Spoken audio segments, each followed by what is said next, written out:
cultes sont complètement chassés de leurs textes officiels.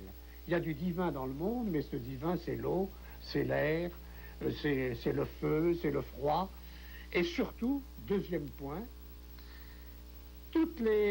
la pensée mythique traditionnelle était une pensée centrée sur l'idée qu'il y a un souverain des dieux, Zeus, et qu'on ne comprend le monde qu'en expliquant à travers les récits comment ce souverain, à un moment donné, a vaincu ses adversaires et a institué un ordre. C'est-à-dire, c'est le pouvoir, c'est la puissance du monarque des dieux qui fonde l'ordre cosmique. Or, tout l'effort de la philosophie sera de montrer que non, il n'y a pas de monarque, qu'au contraire, il y a un ordre parce que aucun des éléments constitutifs de l'univers ne peut emporter une suprématie totale. À tour de rôle, les divers éléments vont occuper une position principale et puis la céder. Autant on avance, autant il faudra reculer. Pourquoi? Parce que la Terre est au centre et que cette Terre que nous habitons, elle est, si je peux dire, dans la position qui était celle du pouvoir dans la cité. Le pouvoir doit être déposé au centre.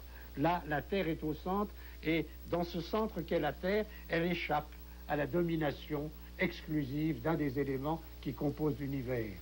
Autrement dit, il me semble que dans cette physique ionienne, comme dans la fondation de la cité, il y a l'idée que ce qui est roi, c'est la loi, c'est le nomos, un nomos basileus, c'est l'ordre de répartition qui est roi, et non plus un pouvoir extraordinaire qui aurait la capacité de fonder un ordre, en quelque sorte parce que ça lui fait plaisir, parce que c'est son ordre.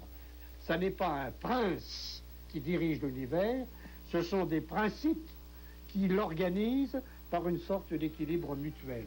De sorte que si on compare un Solon et un Thalès, on voit que l'un sur le plan des réformes politiques à Athènes, l'autre sur le plan de la physique qu'à la suite, avec les successeurs, il va essayer de fonder, il y a une profonde connivence, il y a un climat, un univers spirituel de la cité dans lequel seul, je crois, pouvait naître et se développer ce que nous avons appelé la philosophie.